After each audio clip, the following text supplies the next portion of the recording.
sa Pilipinas, tulad na lang ng matitinding lindol at mga malalakas na bagyo, mga hindi pa tinatamaan na bagyo o hindi pa bumabaha, biglang bumaha at tinamaan ng matitinding bagyo. Meron naman pong palapit na bagyong uwan na tatama sa bansang Pilipinas. Halos kalahati po ng bansang Pilipinas ang tatamaan.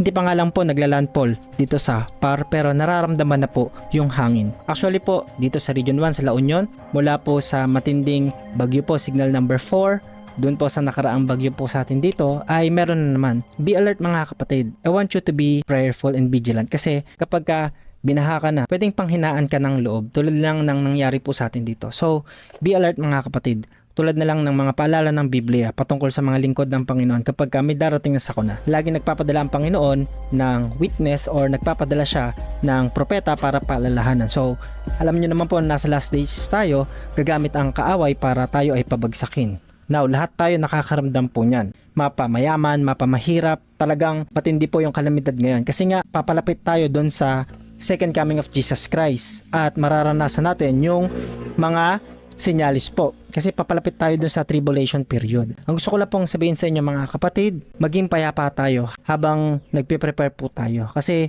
pwedeng mangyari po yung hindi natin inaasahan. Gusto ko lang paalala po sa inyo mga kapatid na sa gitna ng kaguluhan, pressure, takot, ay nandyan ang Panginoon. Ang sabi ng Matthew chapter 11 verse 28, "Come to me all of you who are weary and heavy laden, and I will give you rest." Sa panahon ng kaguluhan, may kapayapaan.